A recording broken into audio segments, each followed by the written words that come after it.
So I want you to put yourself in a very environment. Okay. Close your eyes for a second. Just imagine standing right in the center of a massive ancient university library. Oh, literally smell the old paper. Right. And it's, say, 2 o'clock in the afternoon. The place is practically vibrating with energy. Yeah. I got hundreds of people frantically typing, pages being turned with aggressive speed. Backpacks unzipping everywhere. Exactly. There is this thick, palpable atmosphere of ambition and stress and impending deadline. It is basically a machine of productivity. It's heavily transactional. I mean, you go into that daytime space to extract exactly what you need. Yeah, just get in and get out. Right. You mine the shelves for a quote, you grab the data, and you leave. But now I want you to imagine that exact same physical space, but it's 3 o'clock in the morning. A totally different vibe. Completely unrecognizable. The sun has been down for hours. Casual crowd is long gone. The staff is locked up. Right. And the grand overhead lights are off, so you're left with only these small, isolated pools of amber light from the little desk lamps. Yeah. The architecture hasn't changed by a single book. The books haven't moved. But the energy of the room... It's a completely different world. It really is. If you are in that room at 3 in the morning, you are not there for casual... No, absolutely not. You are there because you are desperate, or because you are intensely, obsessively curious. Or honestly, because you simply cannot bear to be alone in your own room. Yeah. The space stops being a machine. It becomes almost a sanctuary. It becomes a confessional, in a way. Oh, I like that. A confessional. Yeah, because the boundaries we keep up during the day, like the armor of capability and academic rigor, those boundaries dissolve in the dark. They really do. And that profound atmospheric shift is the foundation of what we are unpacking today. And the source material we're using to explore this is honestly, truly one of the most fascinating media I've come across. It's incredible. We are diving deep into a comprehensive transcript from a project called the Midnight Library Session. Which, sounds very cozy. Right, because if you look at this on the surface, it presents itself as a collection of ASMR-style sleep-inducing narratives set within the Hogwarts library. Yeah, it's branded as relaxation media. Which is wildly deceptive, honestly. It's extremely. Yeah. Because while the tone is soothing, the actual substance of these narratives is anything but light. Not at all. Our mission today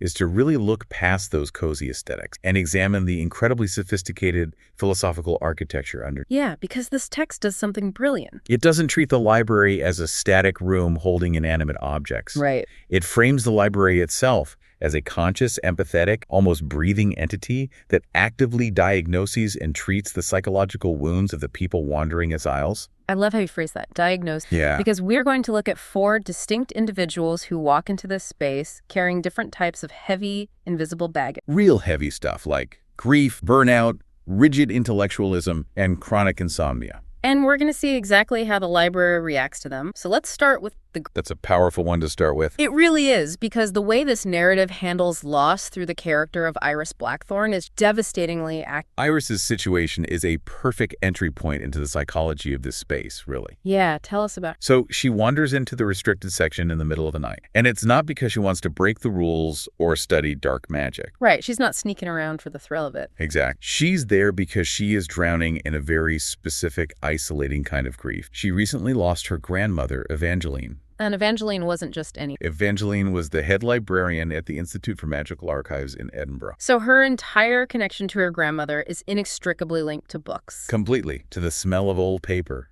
to the quiet hum of an archive. Precise. Evangeline was the person who taught Iris that books aren't just objects, they're living companions. Repositories of human souls. Right. And losing her leaves Iris with that agonizing type of grief where traditional coping mechanisms are complete. You know that feeling when you try everything to numb the pain, but the numbness almost feels worse? No, The text describes her drinking dreamless sleep potions, but she stopped. Because waking up from a total void makes the reality of the loss hit her all over again every morning. It's like re-experiencing the death daily. Oh, wow. That is brutal. It is. So then she tries counting backward from 1,000 in ancient runes to force her brain to focus. Which is such a Ravenclaw way to cope. Totally. But it doesn't work. She is a Ravenclaw, surrounded by people who intellectualize everything, and she just feels completely untethered. She feels invisible. And that feeling of invisibility is wonderfully externalized by the Magus. Oh, the disillusionment charm. Yes, she casts it to sneak out of her dormitory. But the way she conceptualizes the charm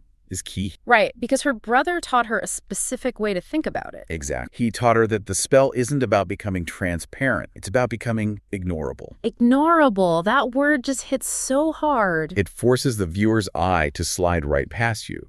You essentially become part of the background. Which is exactly how she moves through her daily life anyway. Yeah, she already feels like she's in the background of everyone else's functioning world. So she slips into the restricted section. And during the day, we know the restricted section is dangerous, right? Right. It's locked up. The books scream at you if you open them. Exactly. But at night, illuminated only by moonlight, all that hostility vanishes. It's completely different. And Iris discovers that the books in this section aren't just magical objects. They are a community of fully conscious, awakened, and... She actually overhears a book reading itself out loud into the silence. Wait, really? Just reading to itself? Yes. It's this profound moment of discovery. The book is this midnight blue leather tome, and Iris eventually names her song. Song. That's beautiful. It is. But the tragic part of Song's existence is her isolation. She's been sitting on that shelf, utterly alone, for 47 years. 47 years just sitting in the dark. Yeah. The last person who visited her regularly was a Professor Nightshade, passed away nearly half a century ago. You know, I found myself genuinely emotional thinking about this book. It's heartbreaking.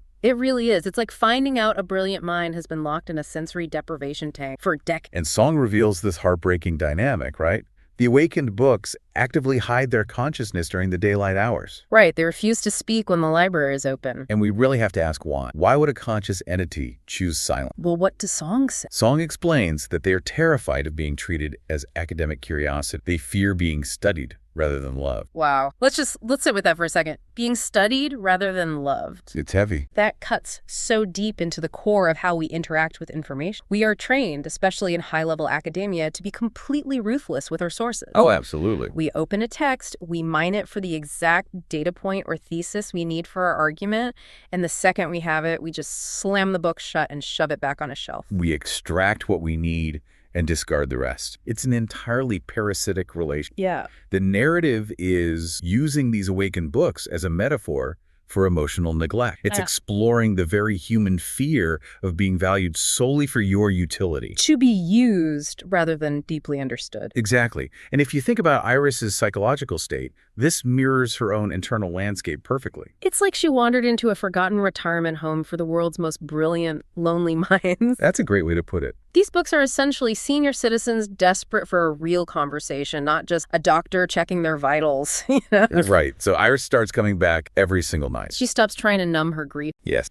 She starts investing her energy into these forgotten voices. She meets a Scottish text on herbalism named Herb, who literally stutters because it hasn't spoken out loud in so long. Oh, wow. And she meets Star, a cosmic poetry book that can only communicate in rhyming verse. Which brings us to the most difficult resident of the restricted section, right? Oh, Sorrows of the Abandoned. Yes. If Song represents loneliness, Sorrows represents the trauma of abandonment. This is a massive, imposing black leather tome that radiates pure cynicism. Pure cynicism. And when Iris approaches, Sorrows doesn't welcome. It attacks her verbally. Oh, it is brutal to her. It essentially asks, why should I speak to you? Why should I share my wisdom when I know exactly what you're going to do? Yeah, it knows the pattern. It says you're going to take my truth, find them too heavy or too difficult to bear, and then you'll leave me here to rot, just like everyone. Sorrows is preemptively rejecting Iris to avoid the inevitable pain of being left behind again. It's classic defensive behavior. Absolutely. But look at how Iris, a lesser student, or perhaps a student operating in the daytime transactional mindset,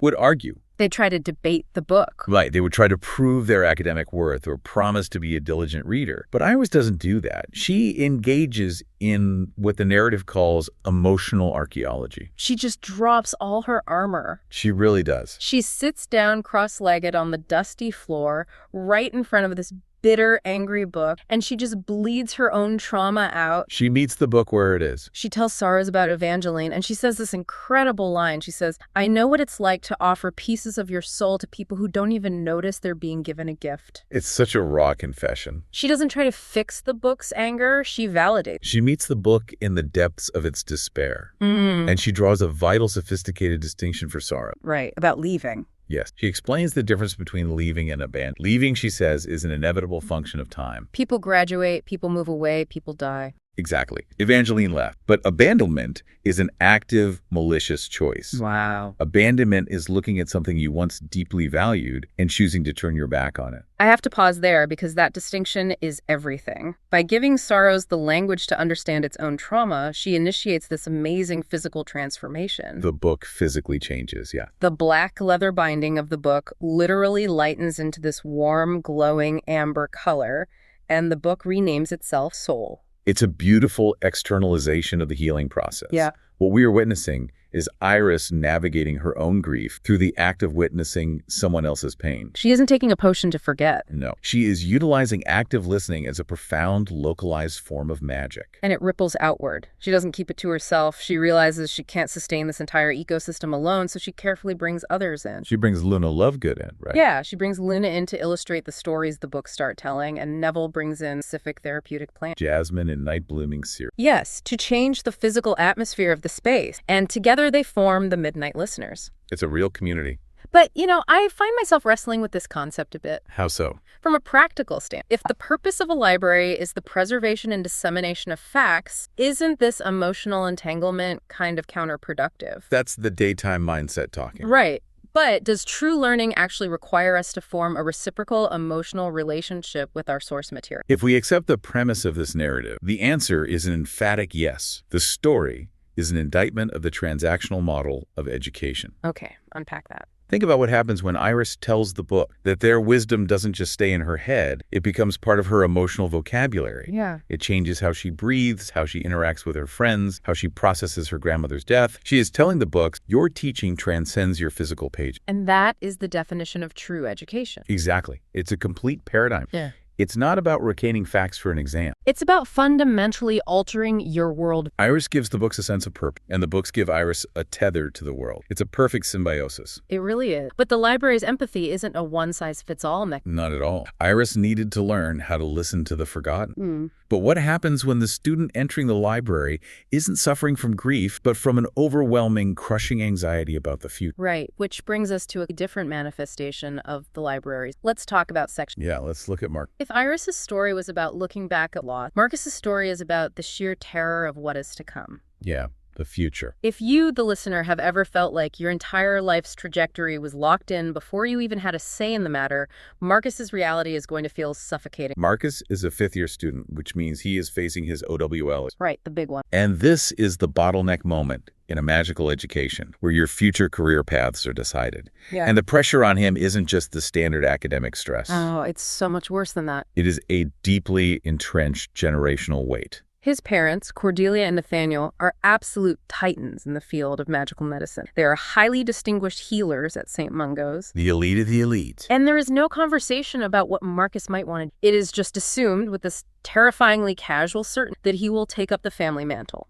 It's a given. The dinner table conversations are essentially pop quizzes on medical terminology and advanced anatomy. And the profound tragic irony here is that Marcus has a visceral, physical aversion to healing. He hates it. He doesn't just dislike it. His body rejects it. He despises the sight of blood. He literally loses consciousness if he sees a compound fracture. Which is a pretty big problem for a healer. Yeah, and when he tries to perform basic diagnostic spells, his anxiety is so severe that his hands shake uncontrollably. But he forces himself to study it anyway.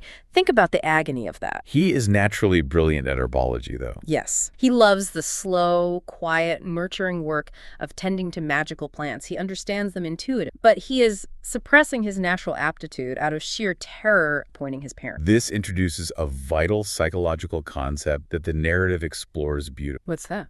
The conflict between transactional worth and unconditional acceptance. Marcus operates under the belief that his parents' love, or at the very least their respect, is entirely conditional upon his academic and professional trajectory. If he fails to become a healer, he loses his value in the family structure. Exact, which puts him in a state of constant low-level panic. So we find him in the library at 2 o'clock in the morning. He's staring at a textbook diagram of venomous tentacular structures. Which is brutal material to memorize. Right. And you know that feeling where you read the same paragraph 14 times and your brain absolutely to absorb a Like it's bouncing off a brick wall. It's like pouring water onto a greased pan. It just slides off. He is exhausted. His mind is like cotton wool, and he is right on the edge. Total collapse. And this is the moment the environment intervenes. Marcus notices something strange on his parchment. The paw prints. Yes, glowing, translucent, honey-colored paw prints begin to appear, literally walking across his note. And they aren't random. No, the paw prints are deliberately highlighting the exact passages regarding potions ingredients that he struggles with the most. It's such a gentle introduction to Dway. Eventually, the full apparition manifests. Dway is a ghost cat.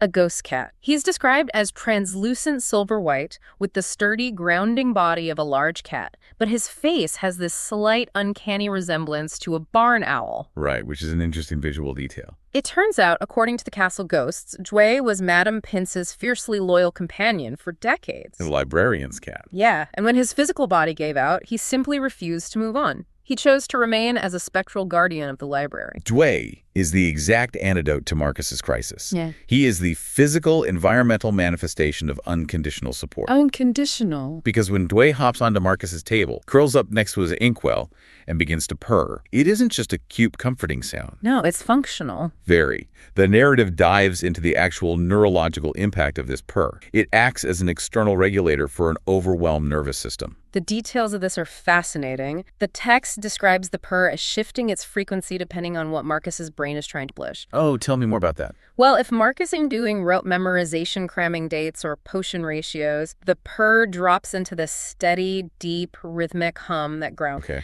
But if he's trying to write an essay or grasp a complex, creative, magical theory, the purr becomes lighter, more musical, almost hypnotic. It physically massages his brain wave, the optimal state for... We can map this directly onto human biology, honestly. How so? When a student like Marcus is trapped in a state of high anxiety, their sympathetic nervous system is hijacked. They're in a fight-or-flight mode. Right. And in that state, the prefrontal cortex, the area of the brain responsible for complex problem-solving and memory retention, effectively shuts down. It goes offline. You literally cannot process new, complex information when your body thinks it is fighting for its life. Because your brain is telling you to run from a tiger, not memorize root structures. Exactly. What Dway's purr does is artificially induce a shift into the parasympathetic nervous system. The rest and digest state. Yes. Dway provides the environmental safety required for Marcus's natural intelligence to actually come back on. Okay, I see the neurological mechanism you're laying out, but I have to push back hard on the ethics of this within an academic setting. Push back away.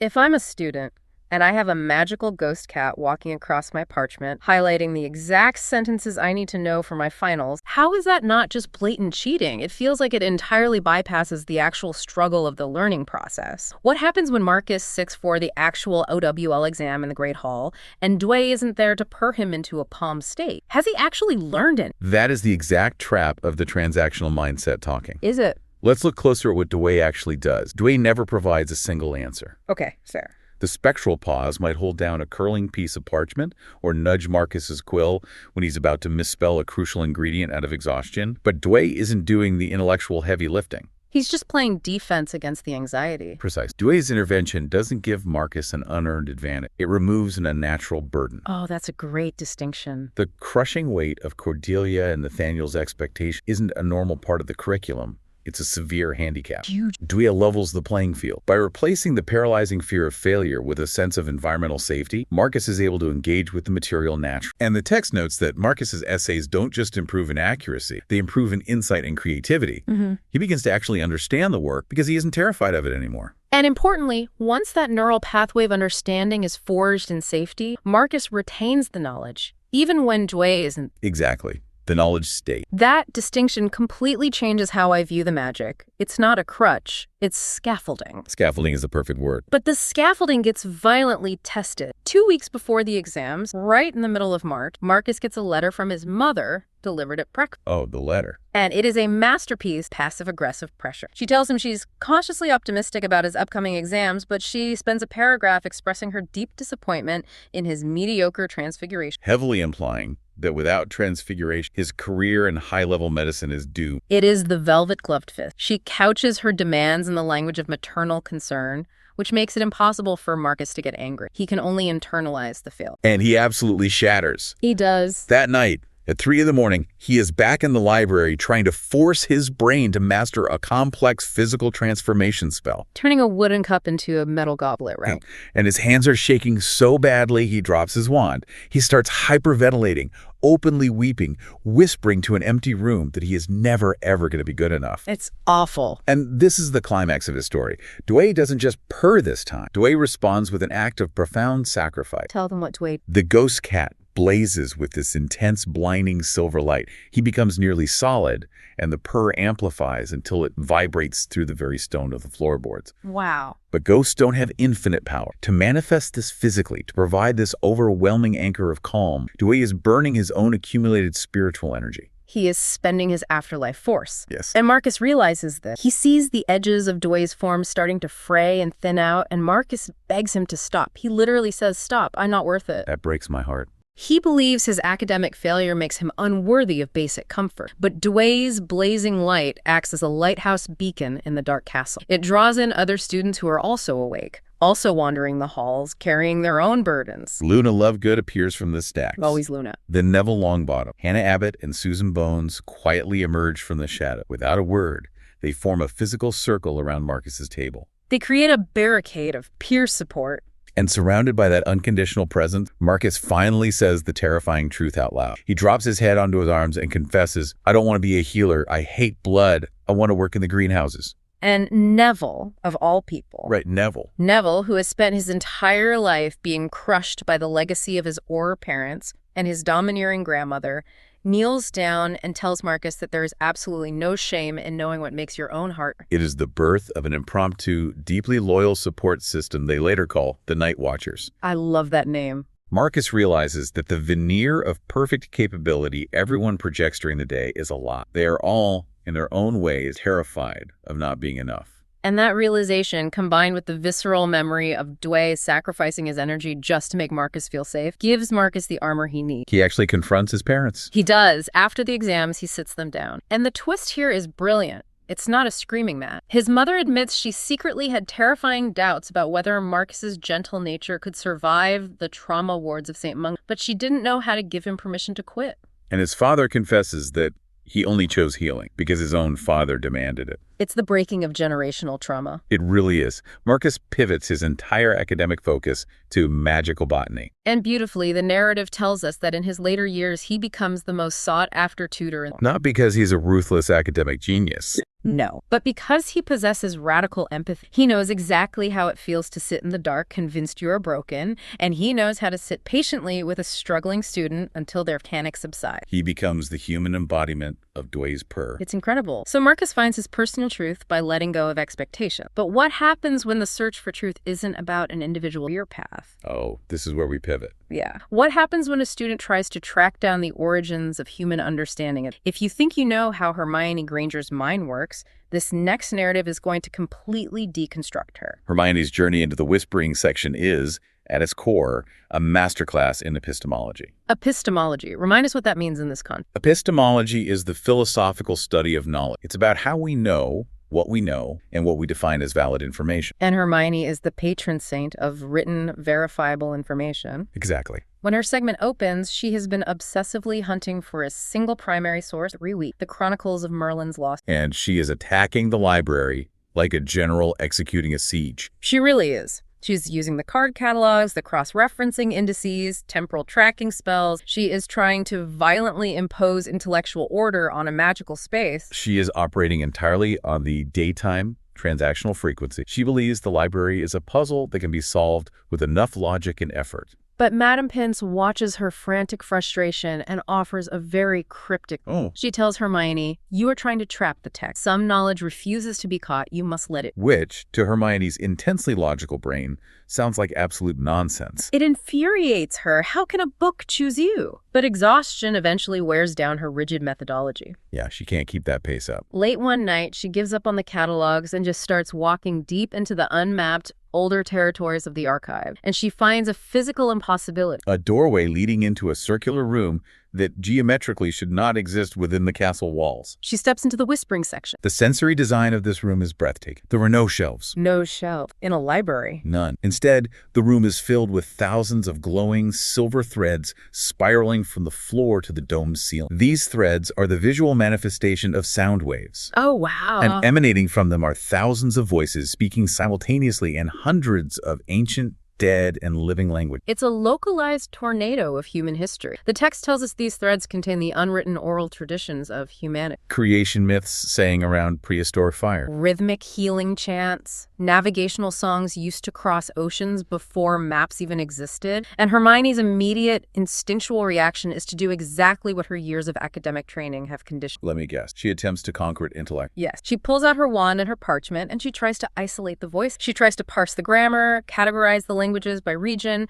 cross-reference the myths, and pin down the data. Oh, no. And the room aggressively rejects her approach. It is a spectacular, chaotic failure. When she tries to slice the information into digestible data points, the silver threads begin to rise and tangle. The voices clash. They escalate from a whisper to a deafening, dissonant roar. The physical space actually rebels. The room spins, and she is physically thrown backward, dizzy and entirely overwhelmed by the sheer noise of it. It's like trying to drink from a fire hose while simultaneously trying to analyze the chemical composition of the water.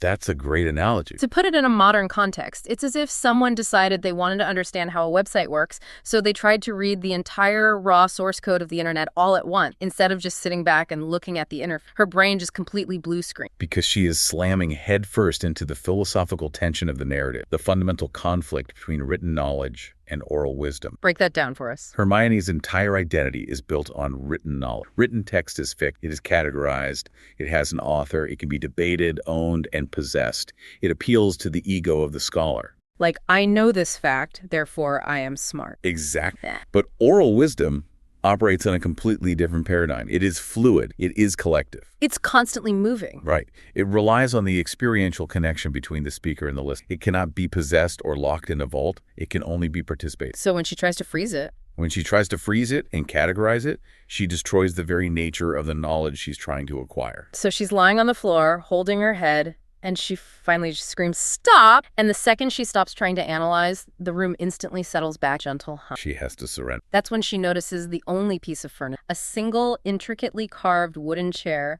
positioned at the precise center of the chair. Down her wand, closes her eye, finally rent the rhythm of the room rather than, and that is when The section keeper is such a brilliant conceptual entity. It manifests as a floating, softly glowing ancient leather bookmark. A bookmark. Yeah, and we learned that this object originally belonged to Merlin himself. Wow. Merlin recognized a terrifying vulnerability in human history. The most vital, foundational truths of humanity were never written down. They were spoken. And to ensure they weren't lost to time or destroyed by conquering armies who burn libraries, he created this acoustic vault. The keeper acts as the interface for the room. It glides over to Hermione, and she asks the question every historian would immediately ask. What does she ask? She says, how can any of this be used? Oral traditions are entirely unreliable. The details change with every generation that tells the story. How do they remain accurate? Which is a valid question from her perspective. Very valid.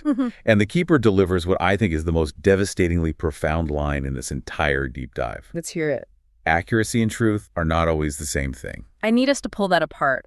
What does that actually mean? How can something be inaccurate but still fundamentally true? Let's look at a creation myth as an example. A culture might pass down a story about the world being born from the shell of a giant cosmic egg or spun from the silk of a celestial spider. Okay. From a rigid scientific standpoint, from Hermione's daytime perspective, those stories are entirely factually inaccurate. They are bad data. Right. But the section keeper is arguing that the truth embedded in those stories, the profound human need to understand our origins, the awe of existence, the psychological framework of a community, the truth remains absolute and constant. Oh, that's beautiful. Truth in this room isn't a verifiable date or a chemical formula. It's symphonic. Yes. It's thousands of subjective experiences layering on top of each other to create a harmony that is infinitely larger than any single objective fact. And this realization opens a specific doorway for Hermione into the unrecorded wisdom of the marginalized. The text explicitly highlights her discovery of the lost history of women. Yes, the medieval nun. Such a great part.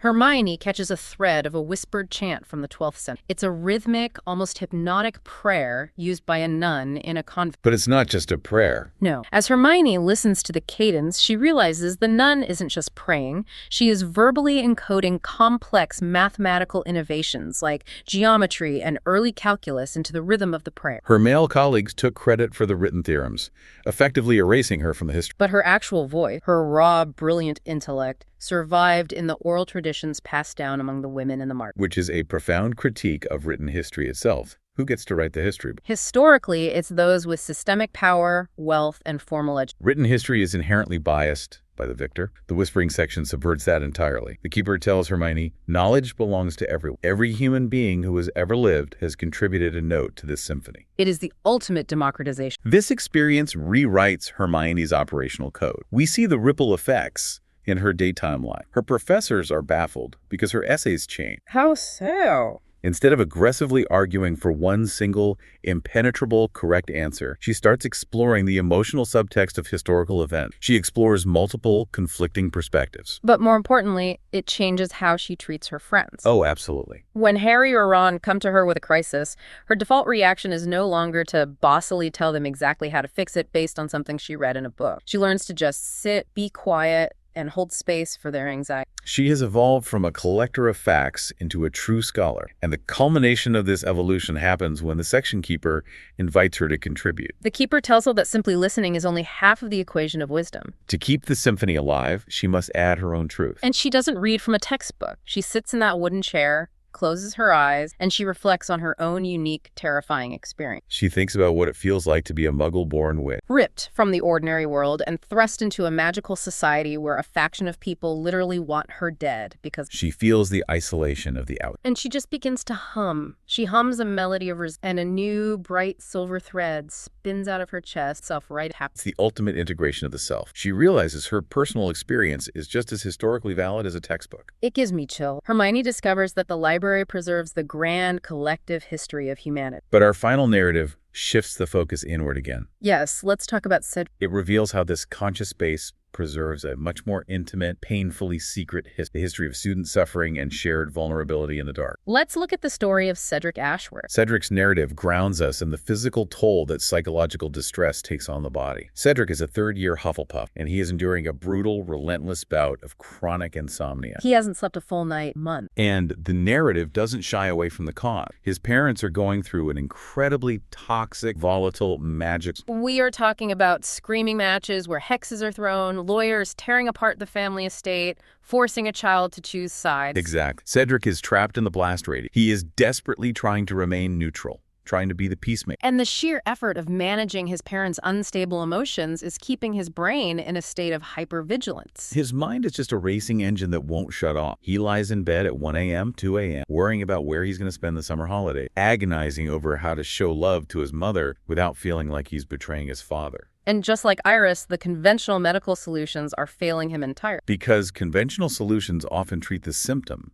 not the root cause. Dreamless sleep potions knock him unconscious, but they leave him feeling groggy, completely disconnected from reality. Calming drafts slow his heart rate, but they don't erase the Grease family fracture. Even his Hufflepuff friend try to help. They bring him warm milk. They try to teach him deep breathing exercises. They suggest reading the most boring history books he can find. But nothing works because his insomnia isn't a physiological glitch. It is his body's logical response to an uncontrollable, chaotic environment. His mind refuses to surrender to sleep because sleep requires a feeling of safety that he simply does not possess. So, unable to endure staring at the ceiling of his dormitory anymore, he starts walking the castle at 3 a.m. And late one October night, he wanders aimlessly into the deepest part of the library and notices a warm, inviting golden light spilling from between two massive books. He has discovered the midnight reading. The Nook! And what's crucial to understand about the Nook is that it is not a permanent piece of architecture. You can't find it on a map. It is an adaptive, highly responsive, magical alcove that only manifests into reality when a student is in a state of absolute, undeniable. It is the physical manifestation of comfort. Cedric steps into this little alcove, and the magic immediately goes to work diagnosing his his specific physiological and emotional depth. There's a plush armchair that actually shifts its internal structure to perfectly support the exact way Cedric's exhausted muscles are aching. There's a small side table with a steaming cup of tea, and the tea isn't generic. No, the environment acts as an intuitive apothecary. Yes. If Cedric walks in and his chest is tight with acute anxiety,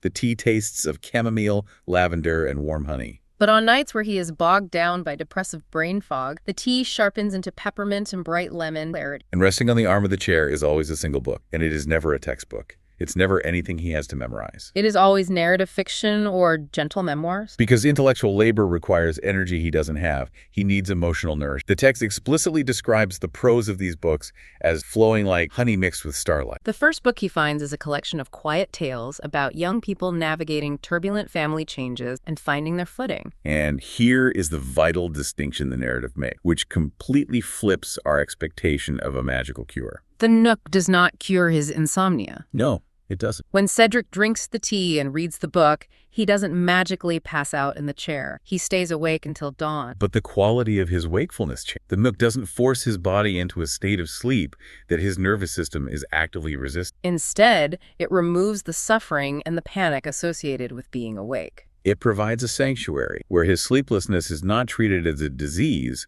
but simply as a state of being. He finds profound peace in the quiet, keeps coming back night after night, and the Nook keeps moving. He never finds it in the same place twice, but it always finds him. But it's about 3 weeks into this routine that Cedric makes a discovery that takes this from a cozy story to something deeply moving. The Nook. He's sitting in the armchair shifting his weight, and he feels a hard lump in the fabric near the seam of the cushion. He digs his fingers into this nearly invisible pocket and pulls out a folded, brittle, yellowed piece of parchment. It's a handwritten note. The context of this note changes the entire narrative. It was written by a 7th-year Ravenclaw student, and it is dated June 1893. 1893, over a century ago, and the note says, "To whoever finds this, you are not alone in your wakeful hour. The magic here understands the special pain of lying awake while others sleep. Don't fight the sleeplessness. Let it teach you what it..." Imagine the psychological impact of reading that when you believe you're the only person in the world suffering. The note shatters Cedric's temporal isolation. He starts actively searching the Nook. He finds notes tucked behind the velvet curtain, folded inside the spines of the book, slipped under the saucer of the teacup. He discovers an asynchronous community of suffering and survival. These students are separated by decades, sometimes centuries, yet they are actively, intentionally supporting each other. It's like finding a hyper-empathetic, magical Reddit thread hidden inside the upholstery of an armchair, where generations of exhausted people have left breadcrumbs of hope for the next lost traveler. And one of the more recent notes he finds contains a paradigm. What did it say? The anonymous student wrote, "I used to think my insomnia was my great. The Nook taught me that some people are meant to be guardians. My sleeplessness became my strength with it instead of..." Guardians of the night. That is the core philosophical takeaway here. It's the reframing of a perceived weakness into a unique identity. The source material is explicitly pushing back against the highly medicalized model of trying to violently cure anything that makes us divergent. The magic of the library didn't fix Cedric's broken. It provided a space where his brokenness was accepted as just a different kind of wholeness. Cedric's daytime life drastically out, not because he is suddenly getting 8 hours of sleep a night, but because his terror of the dark is gone. His anxiety about not sleeping evaporates. He even shares the Nook. He realizes Susan Bones and Hannah Abbott are also struggling with anxiety-induced sleeplessness, and he guides them there. They start reading together in comfortable silence at 4 a.m. That's wonderful. Good. I have a question about the mechanics of it. The hidden notes specifically warn that the Nook will only appear for genuine, raw desperation. Right. If a student wanders the library actively looking for it just because they heard a rumor and they were curious, the Nook will not reveal itself. It knows the difference. Why? Why does this specific sanctuary require the user to be absolutely at the end of their rope to manifest? Think about the psychology of curiosity versus desperation. If a student is looking for the Nook out of curiosity, they are still operating with their ego intact. They are looking for an attraction, a novelty. They want to consume the magic for their own amusement. They are still in an acquisitive mindset. They want to conquer the secret. Exactly. But desperation is the great equalizer. Desperation completely strips away the ego. When Cedric wanders into that library at 3 a.m., his defenses are entirely gone. He isn't trying to achieve anything. He isn't trying to prove his cleverness. He isn't looking for a fun story. He is simply trying to survive the psychological pain of the night. The magic of the Nook operates purely on the frequency of radical compassion. And compassion, by its very nature, requires vulnerability to be received. If your armor is up, The magic simply slides right past you. It only catches you when you are falling. That is profound. You have to be empty to be filled. And we see Cedric embrace this full. By his 6th year, his parents' divorce is finalized, the immediate trauma has settled, but he still visits the library. And one night, he finds a first-year student named Timothy crying in the steps. Timothy's parents are going through the exact same type of brutal divorce, and the kid hasn't slept in a week. Cedric doesn't drag him to the hospital. No. He gently guides Timothy to the nook, sits him in the chair, and passes the sanctuary. He becomes the guardian of the night he read about. And I think that beautifully synthesizes the 4 narratives we've explored today. Think about